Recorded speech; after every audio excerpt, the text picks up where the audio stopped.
આજનો દિવસ વિસાવદરની અંદર ગોપાલ ઇટાલિયા માટે ખૂબ ખાસ રહ્યો અને એમની સાથે કોંગ્રેસના નેતા લલિત વસોયા માટે પણ એટલો જ ખાસ રહ્યો અને એ પણ કારણ વગરનો.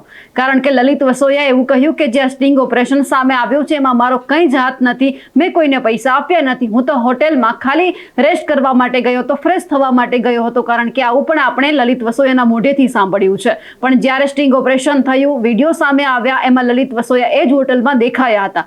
પણ હવે સવાલ એ પણ થાય છે કે જો આટલા પૈસાની હેરફેર કરવામાં આવી હોય, આટલા પૈસા આપવામાં આવ્યા હોય, તો પછી જો કોંગ્રેસના નેતા એક પૈસા આપતા હોય તો પછી કોંગ્રેસના નેતા પાસે પૈસા ક્યાંથી આવ્યા, કોણે આપ્યા?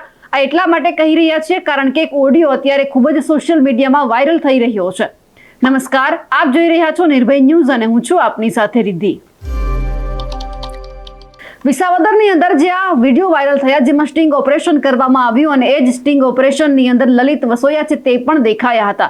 પછી લલિત વસોયા સાથે અમારી વાતચીત થઈ એટલે તેમણે કહ્યું કે હું ત્યાં ફ્રેશ થવા માટે ગયો હતો, મને કંઈ જ ખબર નથી. તો કોંગ્રેસ દ્વારા એવો દાવો કરવામાં આવી રહ્યો છે કે આ પૈસા ખુદ ગોપાલ ઇટાલિયાએ આપ્યા છે અને એમના કાર્યકર્તાને પછી આ સ્ટિંગ ઓપરેશન કરવામાં આવ્યું છે. અને આમ આદમી પાર્ટીનું કહેવું છે કે ભાજપ છે તે કોંગ્રેસને પૈસા આપે છે અને કોંગ્રેસ છે એ આમ આદમી પાર્ટીના કાર્યકર્તાઓને પૈસા આપી અને ખરીદવાનો પ્રયત્ન કરે છે. એટલે આ બધી જ વાત સામે આવે છે. પણ ખેર એ પણ જોવાનું છે કે જો લલિત વસોયા આ બધા પૈસા આપતા હોય તો લલિત વસોયા પાસે પૈસા ક્યાંથી આવ્યા, અને જો હોય તેઓ આ રીતે પ્રચારમાં વાપરી રહ્યા છે, આમ આદમી પાર્ટીના કાર્યકર્તાને દઈ રહ્યા છે, એમનાથી વધારે પોતાના પક્ષ માટે જો વાપરત તો થોડા ઘણા વધારે મત પણ એમને મળી શકત, જે આવનાર સમયમાં એમને કામ પણ આવી શકત.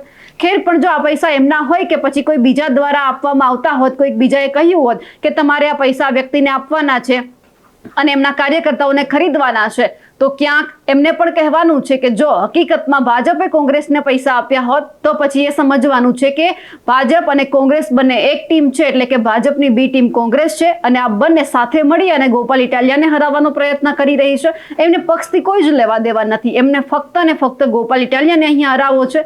હવે ઓડિયો પણ સાંભળીએ કે જેમાં આમ આદમી પાર્ટીના કાર્યકર્તાઓ છે તે વાતચીત કરી રહ્યા છે. કારણ કે જ્યારે આ ઓડિયો વાયરલ થયો ત્યારે સ્પષ્ટ એમાં સંભળાઈ રહ્યું છે કે લલિત વસોયા સાથે વાતચીત થઈ ગઈ છે, તમને પૈસા આપી દેવામાં આવશે, એક વ્યક્તિનું એકમાં ગોઠવી નાખ્યું છે, તમે 5 માંગો છો તો તમારું અને મારું એક સાથે ગોઠવી નાખવામાં આવશે. એટલે લલિતભાઈ સાથે બધી જ વાતચીત થઈ ગઈ છે, હું એમને કહી દઉં છું. હવે જે આ ઓડિયો અત્યારે વાયરલ થયો છે તે સાંભળી લઈએ. અલા ભાઈ ને તમે આ પાડી ગયા, મને ફોન કર્યા કે ત્યાં વાત તો હાજી પણ ભાઈ જે હે હું તમને મેં કીધું તું કાલે તમે ચોખવટ કરો, તમે કઈ ચોખવટ નો કરી. ત્યાં પછી બધા બેઠા હોય ચોખવટ કેમ કર્યું એવું થતું? તમે એટલે તો હું તમને કયો હું કહું એટલે કયો કહું તમારી રીતે કયો શું કરે એમ છે, કેટલું કરે એમ છે એ કયો. તમે પેલા મને કહી દો બરોબર. તમે તમારી રીતે કહી દો. એમ નહીં, કેટલા કહું? 5 કહું. 5 કયો? હે હા 5 કહું ને? હાલો કહું. કોને? લલિતભાઈ કહું એને જ કહું ને કે બીજા કોઈ નહીં? બસ કહું ને.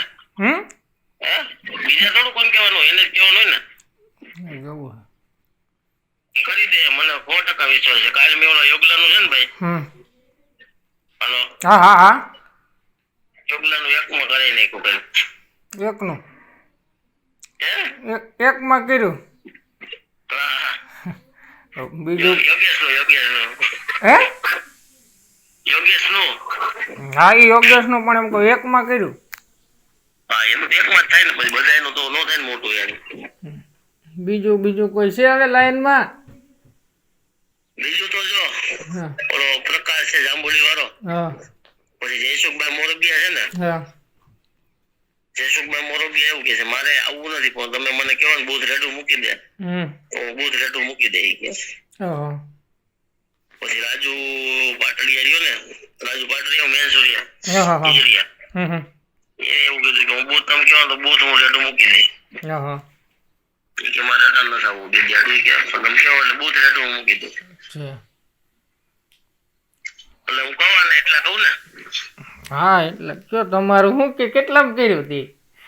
મેં એને કીધું છે, મને એને એવું કીધું છે હા તમારું હું ગોઠવી દે, એટલે મારે તમે કહો ને એટલે મારે હારે મેં એને કાલે કીધું બરોબર હા કે ભાઈ મારું હું એમ હા કે તમારું હું ગોઠવી દઈ કે. હા હા અમે કીધું એમ એટલે હું તમારું કહું ને ભેગું આપણે પછી તમારી આ પડે મારે એમ જ કહેવાય ને એનું ગોઠવો મારું ગોઠવો તો બધું થાય ફાઈનલ નકર ન થાય. જોડાવાનું આપણે અટાણે નથી તમતા જોડાવાનું છે ને ચૂંટણી પછી ચૂંટણી પહેલા જોડાવાનું નથી રાજીનામું મૂકવાનું છે. હા તો કાંઈ વાંધો નહીં, હાલો ચાલો કહું બરોબર. હા. હવે અહીંયા એ નથી સમજાતું કે કોણ કોની બે ટીમ છે, કારણ કે કોંગ્રેસ દ્વારા આક્ષેપ લગાવવામાં આવી રહ્યો છે કે ગોપાલ ઇટાલિયા ખુદ પૈસા આપી અને પછી આમ આદમી પાર્ટીના જે કાર્યકર્તાઓ છે તેમની સાથે સ્ટિંગ કરી રહ્યા છે અને ભાજપ અને કોંગ્રેસને બદનામ કરવાનું કાવતરું કરી રહ્યા છે. તો બીજી બાજુ આમ આદમી પાર્ટીના જે ગોપાલ ઇટાલિયા છે એમના કાર્યકર્તાઓ છે એ પણ એવું કહી રહ્યા છે કે ભાજપ પૈસા આપે છે કોંગ્રેસને અને કોંગ્રેસના નેતાઓ આમ આદમી પાર્ટીને ખરીદી લે છે. પણ હવે એ જોવાનું છે કે આ પૈસા 23મી તારીખે કોને કેટલા કામમાં આવે છે, કારણ કે પૈસા ખૂબ વપરાયા છે. તો ત્યાંના કાર્યકર્તા હોય કે પછી લોકો હોય તે ખુલ્લેઆમ કહી રહ્યા છે, એમના ઓડિયો હોય એ બધું જ વાયરલ થયું છે. પણ 23 તારીખે આ જ પૈસા છે એ કોને હાર અપાવે છે, કોને જીત અપાવે છે તે પણ જોવાનું છે. જે રીતે આ ઓડિયો વાયરલ થયો છે તેમને લઈને આપ શું માનો છો કમેન્ટ કરીને ચોક્કસથી જણાવજો. સાથે જ અમારી નિર્ભય ન્યૂઝ ચેનલને લાઇક, શેર અને સબસ્ક્રાઇબ કરવાનું ભૂલશો નહીં. નમસ્કાર.